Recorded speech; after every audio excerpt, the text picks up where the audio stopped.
Welcome to The Struggle is Real, a show for 20-somethings that are trying to figure out adulting.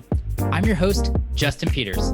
Each episode, we focus on solving a problem that we will face throughout this defining decade that wasn't covered in the classroom. This could include topics about our career, health, relationships, and money. Let's get into it. There is nothing better than waking up in the morning feeling refreshed and energized. I love a good night's sleep. And on the flip side, if I didn't get enough quality sleep, I might as well take the L and call it a personal day. As soon as I learned this about myself, I became attuned to good sleep habits. I have no idea how I survived college with an inconsistent sleep schedule, late night drinking, and early morning call times. I never looked at sleep as a critical aspect of my health like I did exercise and food. If you take sleep seriously like me, or you're interested in improving in this area of health, you are going to love my conversation today. Dr. Jennifer Reid is a board-certified psychiatrist who focuses on insomnia and anxiety. She's also an award-winning medical educator, regular contributor to Psychology Today with her blog Think Like a Shrink, and the host of the podcast The Reflective Doc. Jennifer really impressed me with her extensive knowledge of sleep. We cover a ton of great topics including marijuana and sleep, social jet lag, and her thoughts on sleep tracking wearables. We also conclude the episode discussing anxiety. Dr. Reid gives really great actionable advice on reframing what-if claims to if-them statements. If you stay tuned to the end, you'll know what I'm talking about. I know you're going to get a lot from this episode. I hope you enjoy my conversation with the psychiatrist, award-winning medical educator, and the reflective doc herself, Dr. Jennifer Reid. Dr. Jennifer Reid, I am excited to have you on the podcast. We are going to have a great conversation about sleep, but I actually want to start off topic from that. I promise we'll get to those in a little while, but we both have a mutual love for podcasts. We are podcast hosts. Your podcast is The Reflective Doc, and people can find that very accessibly on pretty much any podcast player. So I'm curious, who's a recent podcast guest that's left an impression on you? Because I can tell you, podcasting has really shaped my thinking on a lot of different things because I'm having these conversations all the time, especially on things that I typically wouldn't spend time thinking about. So I'm curious if that happened to you. And if so, who is somebody that has left an impression on you? Well, I think there's been a couple different types of impressions that I've really noticed recently, or just over the course of the podcast. Is that, in my day job, I am interviewing individuals who are struggling with depression or anxiety, and I'm asking all the questions. I have to really understand your kind of whole life trajectory. And it's in a very private, confidential setting. And I've had some guests that have come on who've gone through really terrible, horrific experiences throughout their lives. And not only have they now shaped that in a way that allows them to help others, which I think is just so amazing, but they also were so open and, sharing some of these most vulnerable moments in hopes, their words and through my reading of it, in hopes that they could help others going through the same thing. A, that you're not alone. B, that there are some of these options. Here are ways that I might be helping or others might be helping. So I think those guests, some of them that have come on and been so open and courageous with me in a way that I don't know if I could be as open as they have been. I really try to share my own experiences, but they've just blown me away with some of their willingness to share in their little niche or their big niche. And maybe they're publishing in, journals or medical journals, but it doesn't reach our general audience as much. And I love being able to, I had an interviewer or a guest from Colombia. She does research in cannabis, so in marijuana. And I really wanted to talk to her about, okay, what is really the data? How do we study it in the States? What are some of the flaws in how we study it? What do we truly know about its safety and its efficacy? And that was just so much fun because she really understood the data. There wasn't anything political or, judgmental or, even culturally mediated. It was just like, this is the data that I have. And I think being able to really talk through that and understand that, it's an important voice in the changes that are happening within the use of cannabis, for example. Not that we were for or against it even, but just what do we really know in our fields for things like anxiety and insomnia? So that was really fun because I got to try and, the idea of bringing the Ivy Tower, the academic information to someone on Main Street, to someone in my hometown, for example. That's really such a beautiful opportunity as well for the podcasting that can really be listened to, worldwide. I have people around the world listening, as I'm sure you do. And that's a pretty incredible feeling. Yeah, no doubt. What were some of the highlights from the conversation or the data around cannabis as well? I heard you talk on it in one interview, but it seemed like we just didn't really know a whole lot about it yet. So I'm curious what you learned or what was shared in that episode. Yeah, I mean, I think some of the key points that I really learned, one was that they really get all of their research grade cannabis from one particular farm where there's so much oversight, right? Because we don't want any contaminants in the plants, and we don't want any sort of, mold or other things that could be creating problems. We want to really understand what the two main components, THC and CBD, are within the plant. And so that's really what they're studying. But that the potency of that drug that they get from this particular farm is actually significantly lower THC component, which is kind of the what we call psychoactive component, the part that makes you feel high or makes you maybe, feel a little paranoid or feel just some of the many different ways that people experience this. So I think understanding that the drugs that people may buy even in dispensaries, and she was very, clear about this, we don't know that much about how much is the true component of THC versus CBD and what are the outcomes of that. And some of the claims that are made, she brought up some particular areas that she's concerned about, and that would be in pregnancy, and that she really doesn't think that's a good choice. And then also in adolescence, we're having increasing, papers and data coming out about some of the effects of really muddling with our own endocannabinoid system during adolescence, and that really can cause long-term issues with mood and thinking and memory. And so heavy use during that adolescent period is pretty concerning. And I don't know that that's out there in the general audience much. So those are some of the things that did stand out for me. I mean, there were other aspects about what we really studied it in, and there are some particular applications. But I think it's important to just recognize how little we do know about the things that are being even dispensed or sold in the street. Yeah. What about in terms of sleep? CBD, I see prescribed, maybe not prescribed, but maybe self prescribed for this quite some time. I hear lots of friends or acquaintances mention that they have to smoke or ingest CBD before getting a good night's sleep. Do you find that to be aligning in your work, or is that still up for interpretation? Yeah, great question.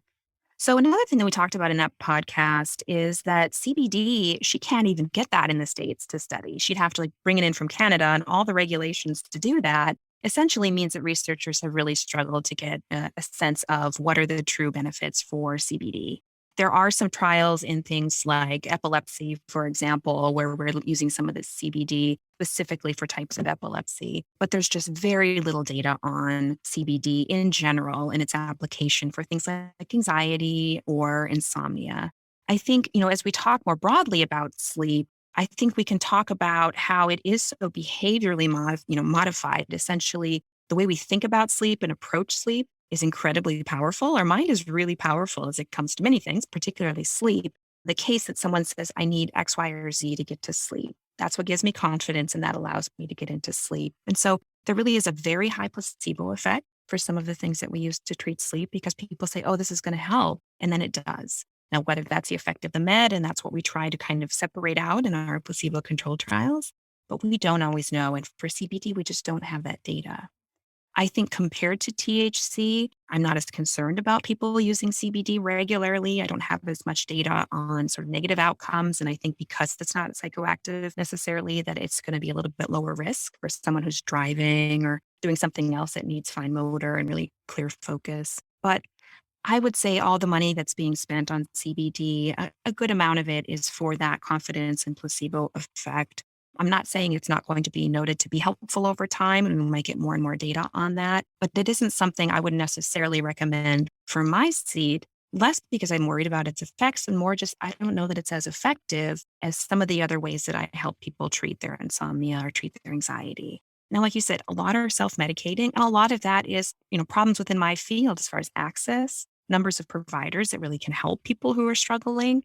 So that's another reason I'm trying to talk about this so broadly, because yes, meds, can be helpful short term for sleep, but like cognitive behavioral therapy for insomnia is actually much more effective and long lasting. It doesn't have risks of side effects, right? As any med or the CBD or THC combinations can. Well, we're going to get into much more about that and some other things around sleep, but let's open the conversation up and kind of start somewhat high level. Why is sleep important? Is it true that we go through some kind of like cleansing and refueling during the sleeping process? Like I hear so many different things about filing memories and processing experiences and different things like that. Is that true? So yeah, I mean, this is why I can talk all day about sleep. It is so fascinating. And there are all these little individual amazing pieces that I just like these little snacks of really amazing information.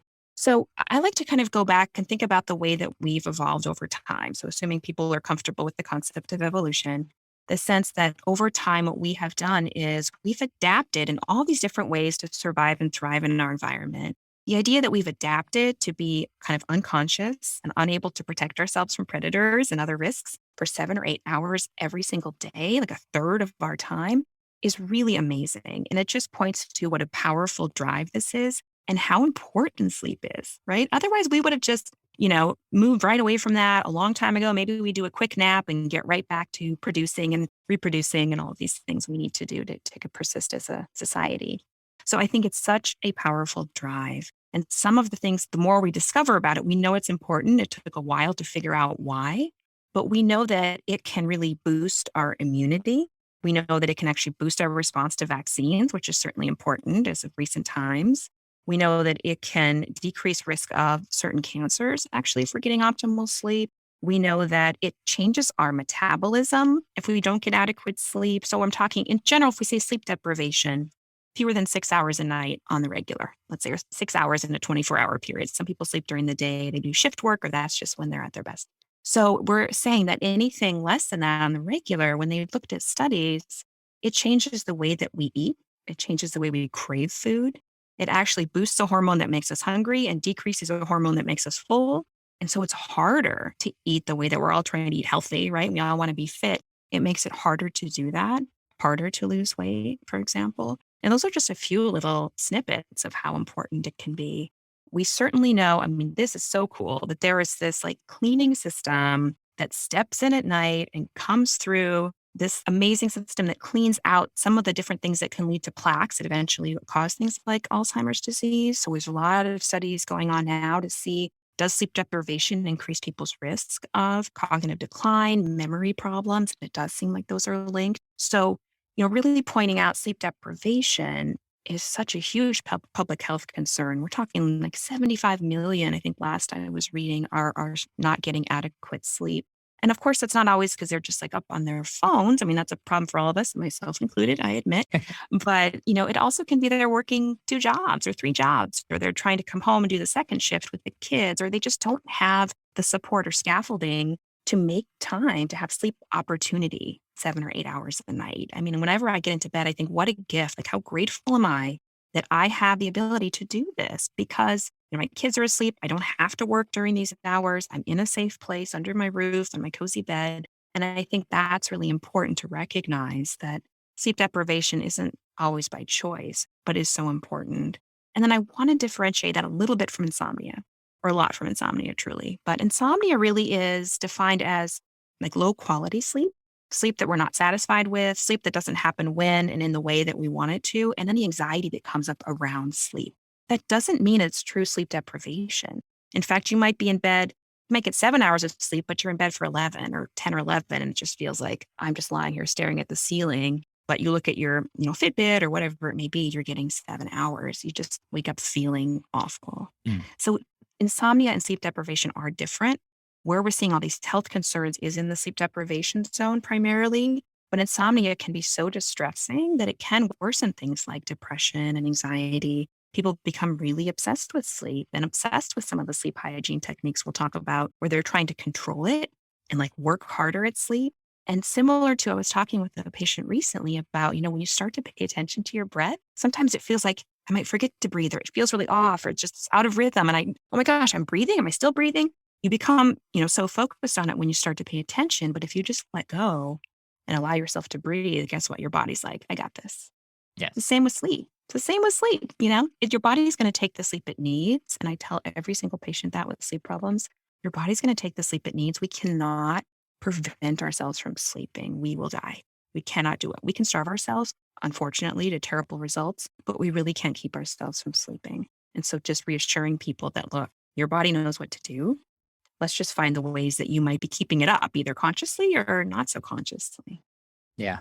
I have heard you mention the analogy with sleep to appetite and that Mm, it's, somewhat natural. But yes, unlike appetite, you can starve yourself, but sleep, you're just gonna fall asleep. Like there have been times that I have been sleep deprived and I find myself dozing off during a meeting or in the classroom or whatever it may be. I just cannot control it. But there is mhm. nothing better than a good night's sleep. It truly is like the bedrock, I feel like, of good health. Whenever I wake up after a refreshed night of sleep, I feel like I get two, three times the amount of things that I want to get done. I find myself in the gym very often. I find myself picking up healthy snacks versus unhealthy snacks. It really, I feel like, is a great foundation or, first place to start in terms of pillar if you are thinking about your health and wanting to make some changes in that area. I mean, I would directly look to sleep because then I feel like everything that follows it is going to be much easier. Absolutely. I mean, even your body's releasing growth hormone while you're sleeping, so that's helping you grow and kind of remodel. Another really cool piece of it is for people with like post-traumatic stress or traumatic experiences. And gosh, who hasn't had some of that during the pandemic for a number of different reasons? Your brain kind of is able to rehearse processing some of these really painful and difficult experiences while you're asleep. And when part of your body, that kind of fight or flight, that sympathetic nervous system releasing adrenaline when you're feeling anxious, that's actually much less, much lower at night. And so your body gets the chance to kind of dress rehearse processing these difficult situations when it's not so on edge. So that's something that if someone has a traumatic experience, we really want to make sure that their sleep after the fact is as good as it can be. And so often it's difficult, but that can really help actually prevent symptoms of post traumatic stress disorder and then improve it over time for them. So it's a really key feature we look for in that specific area. That makes sense. Is the chronotype something that's true as well? I've heard like the night owl or, the early bird. Is that true? And people are naturally geared towards a certain sleeping pattern. Absolutely. So chronotype is definitely a thing. We think about our circadian rhythm, which tells us now I'm awake and now it's time to sleep. The interesting thing is that does change over our lifetimes as well. So by all means, people in their adulthood, 18 to however late, are going to have a more standard. My mother's a night owl. My dad loves to be up bright and early in the morning. So they're kind of always teasing each other about each, my mom's taking ice cream after my dad goes to bed, or my dad waking up at 4 and doing like 15 projects my mom did Yep. not approve of, one of those things. So, but the interesting thing is, as little babies, they're still trying to create some kind of rhythm. The brain's just not really ready to create a very systematic rhythm. That's true with puppies too. So, and when I got a new puppy during the pandemic, right, they're still trying to consolidate their sleep. And then as you get older, like in the teen years, there's a biological shift to later bedtimes. And guess what that creates, right? You've got the parents that are like, go to bed, like turn off that and put that away and go to sleep. And then, when whatever time rolls around in the morning, fortunately, some schools are moving later sleep times, which I'm fully supportive of. Wake up. Why are you so tired? Why are you so lazy? Like, get out of bed. It's time to go to school, right? But it really is a biologically mediated shift. And yes, there are ways to help them kind of manage that or deal with that. But, the world wants them up and moving so early, especially if they're in all the extracurriculars that we're expecting of our kids these days. So there's that shift.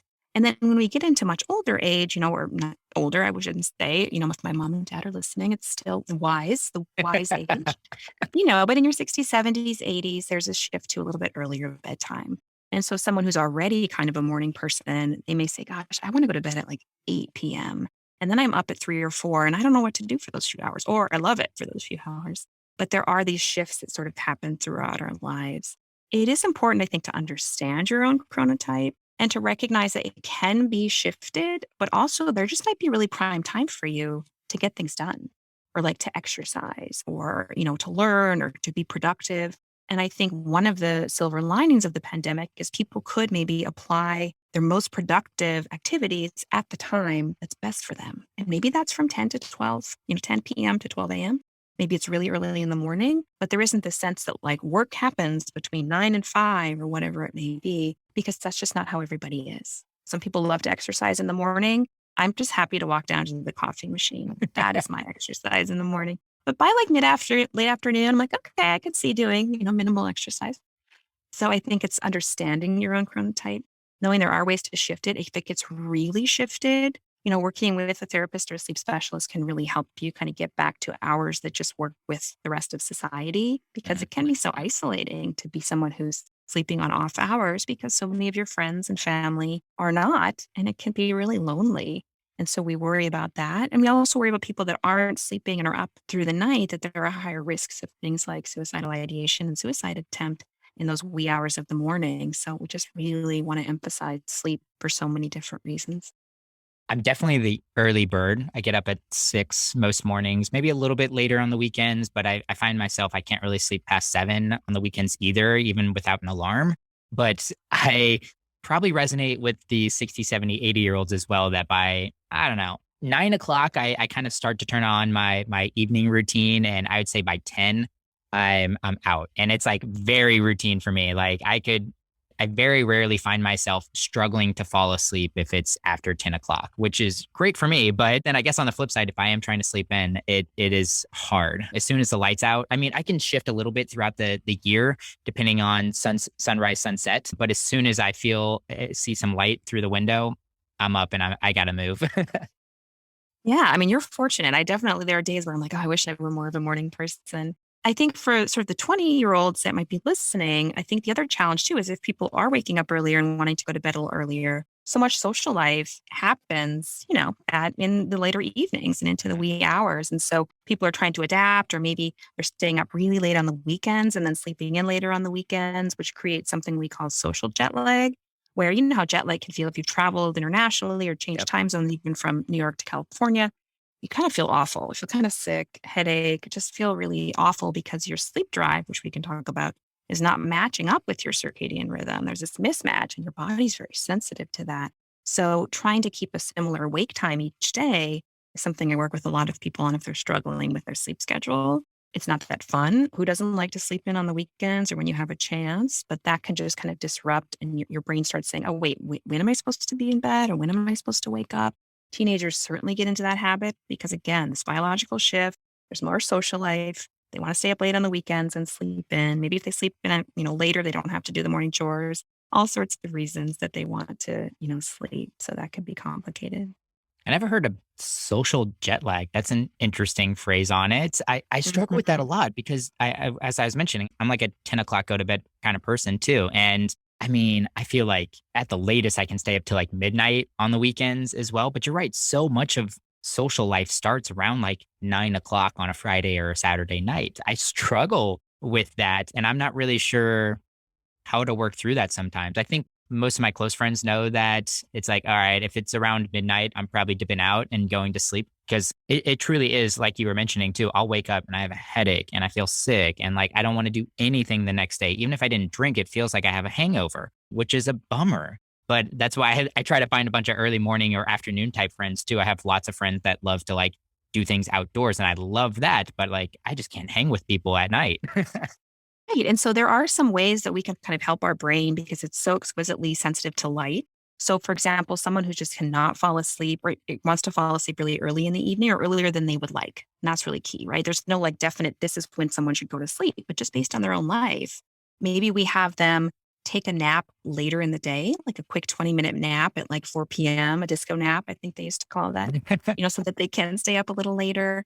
Try and get bright light in the late afternoon or even in the evenings and limit it somewhat in the morning. So, I want people to know they can talk to their providers about this. I wouldn't give them, actual medical advice, but there are strategies, even as simple as that, to help you shift. Or if you know you're going to have a late night, taking a little nap, or even doing a little midday caffeine, if you're into caffeine, that can help. But ideally, waking up at the same time the next morning that you typically do. And again, maybe you'd have a little nap later in the day if that's possible. But I think it's still better that your main wake up time stays the same with a little nap maybe later in the day.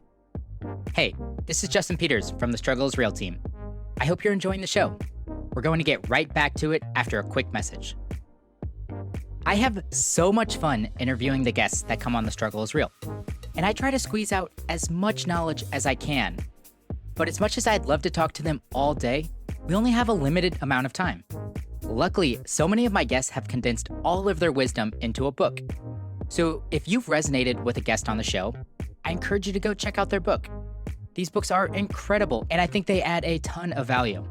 I have all the guest books in one easy to find place. Just head over to justinpeters.co/books. By purchasing books through the links on our website, you're also supporting the show. So thank you for that, as that is how we continue to expand The Struggle is Real. Now back to the episode. So I think that brings us into sleep hygiene, which is really just, I feel like, a fancy word for like putting yourself in a better position to fall asleep. And I know there's a lot of advice around potential sleep hygiene tips out there.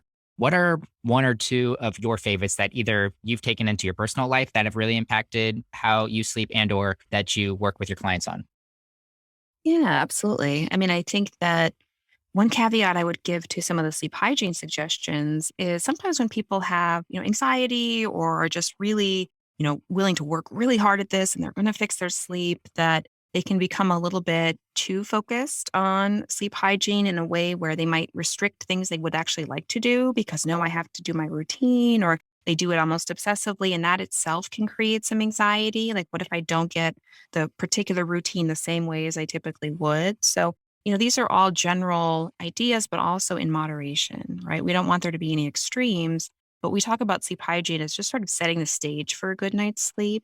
There are more direct behavioral things that we work on to treat insomnia, but some of the sleep hygiene things are just, makes sense, right? Having a quiet and a dark room. If someone's trying to do shift work and sleep during the day, make sure they have really blackout curtains, a nice quiet room. I think recognizing that there are a lot of people that have pets in their room. If they are having trouble with sleep or waking up more frequently because of noise, or that, dog is running, pushing them over, things like that, really considering whether that's the best thing for them, right? If they're not well rested, are they the same or as good as they could be? And do they still want to keep the pet in the room? And some people will, and that's absolutely fine. My sister sleeps with like 3 dogs and a cat in her bed, I That's think. crazy to me. I know, I agree. I sleeps in quotations perhaps. But, I think that that's just considering even your bed partner. I do have some couples where they actually sleep. They come together and just try to connect in the evenings and then go to separate rooms for sleep because maybe one snores or one's really restless. And again, there doesn't have to be a lack of intimacy with some of those changes. An important one to talk about, certainly in their 20s, and certainly what I experienced in my 20s, I'll admit, is alcohol use and sleep. And I think it's really an important topic because lots of people have been drinking more during the pandemic, some less, but maybe feeling more anxious. They're watching the news at night or going on Instagram or what have you and feeling anxious, and then using alcohol is sort of a way to target that. The tricky part about alcohol, it is a sedative, so it can make us feel kind of tired. Maybe we'd fall asleep a little faster.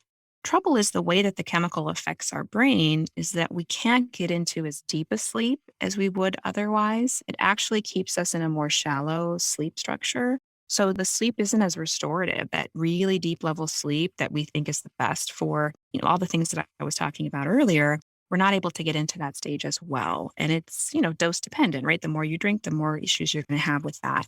The other thing is, as you start to metabolize these, the alcohol, some of its metabolites really are fairly toxic. I mean, that's why we have hangovers, and they can really create anxiety. They can make you feel really jittery or anxious and even wake you from sleep. So that's another piece where people even the next day might feel really jittery or anxious. And some people have had their first panic attack when they're hungover and they're feeling jittery and dehydrated, and that, tips it off one, and then it turns on to this cycle of panic attacks. So I do tell people, look, I mean, you can choose to use alcohol. That's fine. I like a glass of wine. I like a beer at a basketball game. But I know that that could potentially interfere with my sleep. I really want to hydrate. I want to make sure I'm eating some food with it.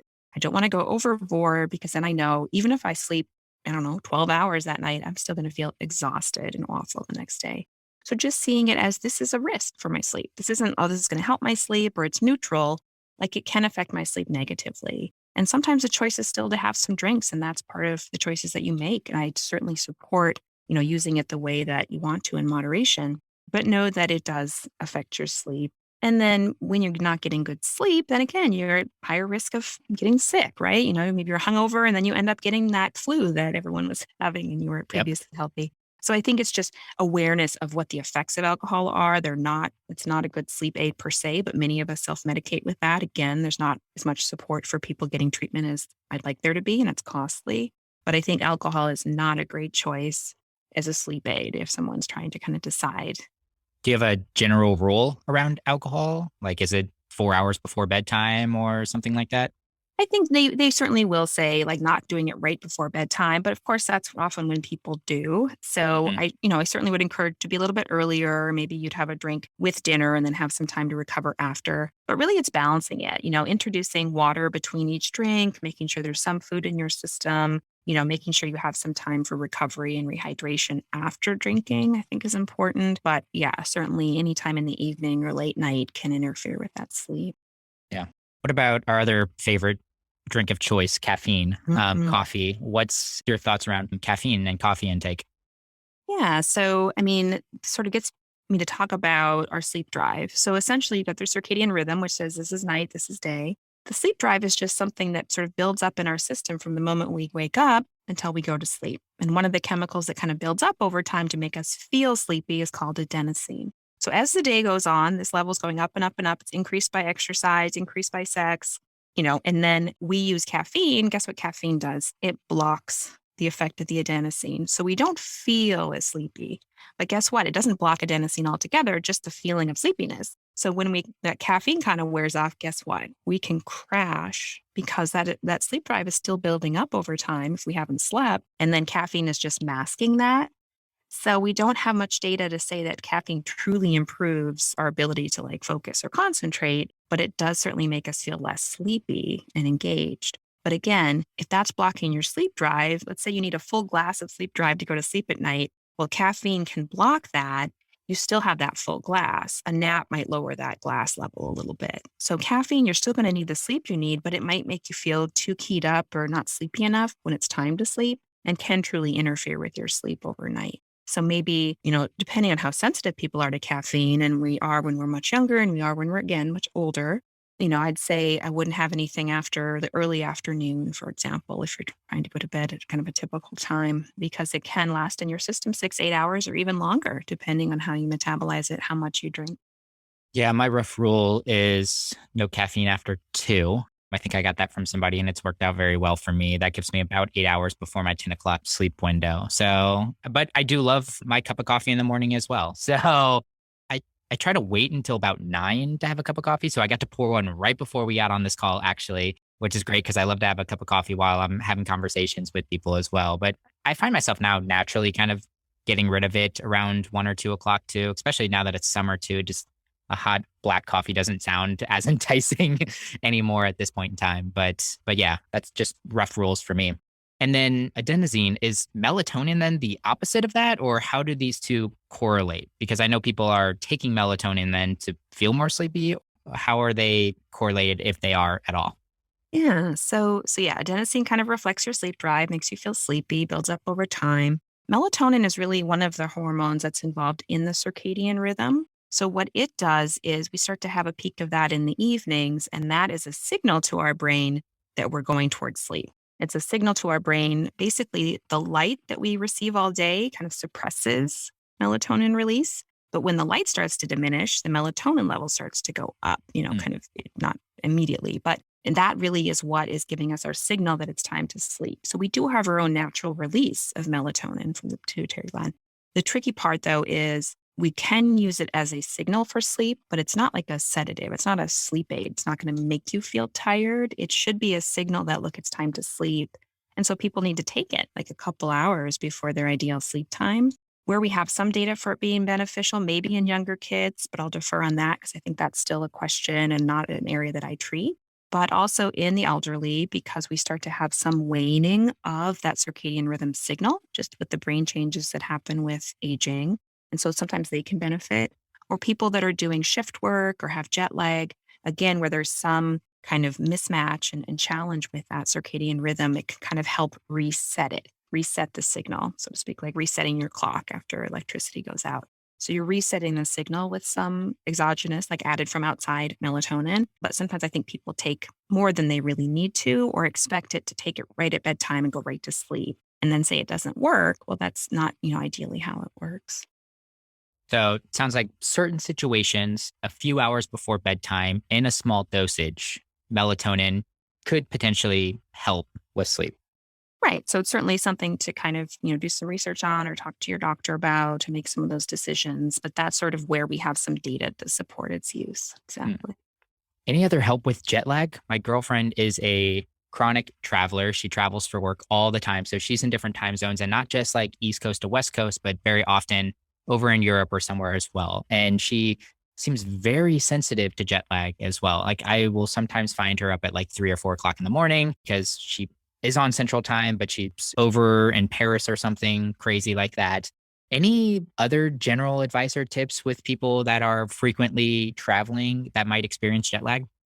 Yeah, I mean, I think it is really challenging and might be sort of an individual approach for when to use some of these tools. So, when to use the tool of melatonin, because you want to get your brain thinking that nighttime's coming in a couple hours after.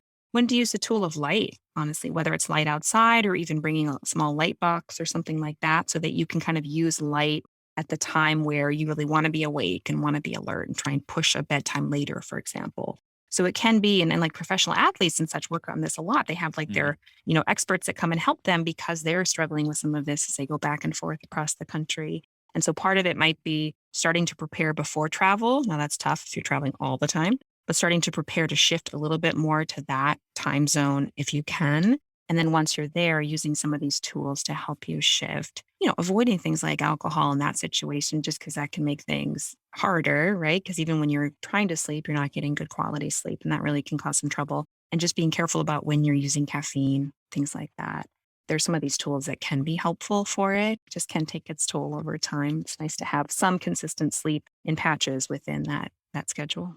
Yeah. Another one of her big issues too is that she's just in a new environment, like a new hotel room, and it's Mhm. not necessarily bringing comfort, somewhat anxiety. So that doesn't help with helping her fall asleep as well. Which brings me to something interesting. And I'm guessing, or I think I could probably guess your opinion on it, but wearables, watches or the Aura rings or things like that seems really cool from the onset. And I've always wanted an Aura ring to track my sleep. But I'm guessing hearing you talk throughout this conversation as well, you might advise against that. Is that true? Is tracking our sleep like this and becoming obsessive over some of our sleep quality maybe detrimental in a back doorway? That's a great question. I mean, I first want to comment on your girlfriend in a new hotel room or a new room. I think this is one of these really fascinating wow facts that I have learned over time is that, for example, like dolphins, they only sleep with half of their brain. So half of their brain's awake, half of their brain's asleep. That's insane. Isn't that crazy? Because they need to be alert.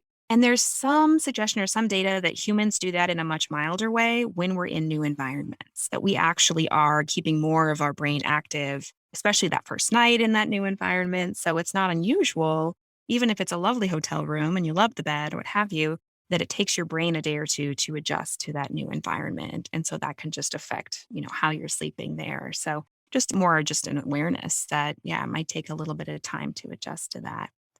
As far as the wearables, so right, so how we're thinking about this, what we're using it for, using it in moderation. What's really challenging is if someone comes in and they said, I felt like I slept really well last night, but then I checked my wearable and it said I didn't. And you're like, well, okay, And so I think you can get into some trouble. Are they truly sensitive enough to know whether you're sleeping, know how deeply you're sleeping? Right. I mean, we hook up people to EEGs to really do like some of these different sleep studies and sleep tests. And we're also kind of measuring their respirations, we're measuring their heart rate and their blood pressure and all these things. And yes, the wearables can do some of that. But to really be precise, I think to gauge your whole experience based on what does my wearable say can create some problems if someone has a lot of anxiety about sleep. Because again, maybe they did get adequate sleep, but maybe they were a little restless in sleep and something about their movement and the increase in heart rate that came with that led the wearable to predict otherwise or suggest otherwise. So I really say, be careful with them and don't assume, that they have all of the answers for you in those situations. Yeah. You're making me not want to get a wearable now. Like I said, I've had an Aura ring on my wish list for quite some time, but Oh I'm just no, I'm like, going to get calls from the companies that are like, stop talking about wearables. no, you're allowed. I think you're allowed to have your opinion. And I think it could work well for some people that do want to have some kind of biomarker on how they are doing. And especially like, I think it would be very cool to use some of that information because I can't get hooked up to an EEG all the time, but after a night of drinking, what does my Aura ring data show me? And maybe that could help affect some of the decisions that I make and lead to some better quality sleep. But yes, I could also see myself becoming obsessive over it, just like my steps, I wear my Apple Watch too. And I'm like, oh man, I haven't hit my 10,000 steps today. And then I'm like walking around in circles in my apartment. Like, like that might not be a good thing either. Yeah. Yeah. It's sort of a mixed bag. So just kind of knowing yourself, knowing how you might want to use some of these tools. If you really feel like you have no idea or you don't think you sleep at all, maybe a wearable can give you a little bit more confidence in that way. Like, there were a few hours that I would record here, but I do think that there's some risk. Yeah. As we're closing up this conversation, maybe we can end on anxiety and probably dovetail it into sleep as well. I like this tip that you give on changing what if statements to if then statements. I know that applies to sleep. Does that apply to anxiety in general as well? And maybe can we go into what that statement is and how you can reframe it and why that might be useful? Absolutely. I mean, I think it's useful universally. I think so many of us of all ages, but particularly people coming out of school and college, looking for jobs, going through all these transitions, going through all these moves, et cetera. Then the pandemic on top of that. Anxiety is just a huge and growing issue. And really, my sort of catchphrase I like to say is just that your mind should be on your side. Yes. And I think that's where anxiety can really start to interfere. Some anxiety is adaptive. We need some to stay out of dangerous situations. Again, through evolution, we really adapted to have some anxiety. But I think where it starts to take over or take control or make decisions for us and constrict our lives and cause us to avoid and, kind of tuck in, that can really cause some problems over time. So you're right. The what if kind of questions, I say, if you're really trying to just start by paying attention, with curiosity and compassion to your own thoughts, watching for what if thoughts or listening for what if thoughts is really powerful because very rarely do we say, what if something amazing happened, right? Yeah. We say, what if something catastrophic or something bad or just something ugly happened? So catching those thoughts, knowing that that's my anxious mind, it's not me. I'm not defined by my anxious mind. That's my anxious mind giving me a rough draft of like, what if this or what if that? I'm trying to help you. I'm trying to keep you safe, like that, like, mother who I try not to be, where it's like, be careful. And what are you doing? And so I try to help people shift from those what if thoughts, which actually are probably being formed by some of those deeper areas, older areas of the brain, like the amygdala. That's kind of our smoke alarm, like something bad's happening. This is dangerous. I try to get them to say, how do we convert that question, which is sort of just nebulous and ends in this dark hole, convert that into a statement, right? So, for example, with sleep, what if I don't get any sleep tonight and tomorrow on the podcast, I sound like a complete fool? Okay. How do I change this? So, if I don't get as much sleep tonight as I'd like, yeah, tomorrow I might be a little more tired. I might be a little more snacky. I got to keep an eye on that. But I'm going to sleep really well the next night then, right? I'm going to catch up on it. Or I'm going to give myself a little bit more of a pass on my like intense productivity goals tomorrow, right? I'm going to recognize maybe I'm going to work at 70% and that's okay. But it's not this, what if I'm going to work at 10%? Because very rarely do people, even when they're sleep deprived, we have all these mechanisms to keep us awake and alert, even when we're sleep deprived. That again, we've evolved. But we can't just be falling asleep if someone's chasing us or attacking or, tribe, et cetera. So I think that's important to really think about in this area. Yeah, it was one of my favorite takeaways from researching you. And I applied it last night, actually. I had some friends come over and we ended up playing a poker game and it went way longer than I wanted it to go. We ended around 11:30 and I told you I'm a 10 o'clock going to bed kind of person. I knew I had this early morning podcast interview as well. And I was starting to have some of those worry thoughts that came up here like, oh my gosh, this isn't going to turn out well. And now I'm really anxious about it and all of these certain things. And then I was thinking about this piece of advice that you said. And then I changed the worry to the planning and the preparing. It's okay. What can I do about this? And I pushed my alarm back from 6 to 7. Let's grab an extra hour of sleep. I can always shift some things around in my afternoon schedule if I need to take a nap. I can go to bed earlier on this Friday night if I really need to. And I can just show up and I know I can give my best here at this point in time as well. So yeah, it was super powerful. I really, really liked that. The other thing I liked around anxiety for you too was exposure and kind of this like small repeat exposure. And I think when I was hearing you talk about it, you gave this example of social anxiety and somebody being very anxious about asking somebody out. And I don't know if you remember your advice or not, but you stepped them back and you said, well, what could we do to start smaller here and to get some exposure to this? And your advice was ask someone what time it is. Like you don't need to ask someone out. Maybe just ask them what time it is. And then you can get that small exposure that people aren't going to snap back at you. They're going to give you the time. They're going to look at you. They're going to be friendly. All of these certain things. Is that still something that you think is a good prescriptive in helping progress through some of these anxieties, not just social anxiety, but I think it's a really good tip within social anxiety.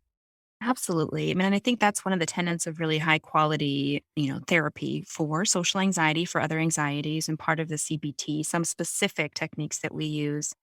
We know that avoidance, I think about avoidance as like eating junk food. So say you're really anxious about getting into an elevator, so you just like don't do it. And in that moment, your anxiety goes down, just like your appetite. Like if you eat some Cheetos, which I love, not the flaming hot so much, but just the regular. I would agree with that. The regular is the better The of the regular two. is the best, right? The good crunch, not the puff ones.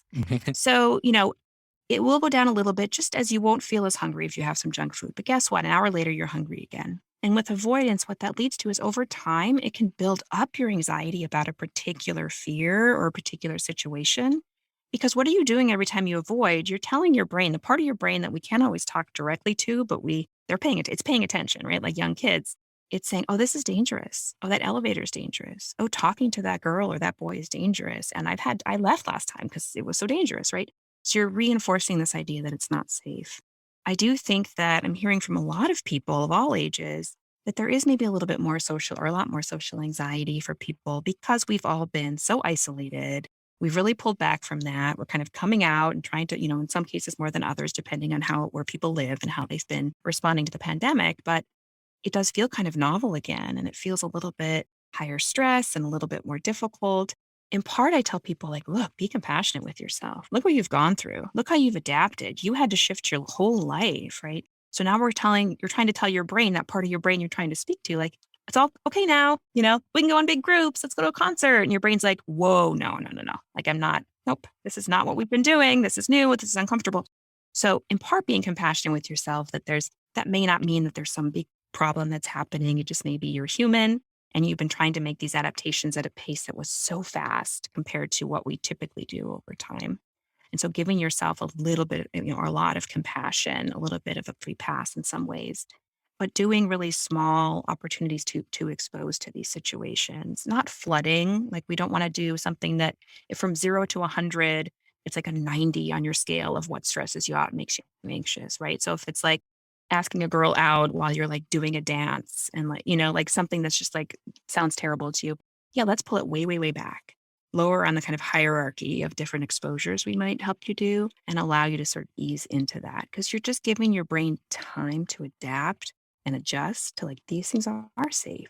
Or I've had a good experience with this with social anxiety. That went pretty well or better than I thought. And so the next time I'm not anticipating so much negativity, I'm anticipating a little bit more neutrally.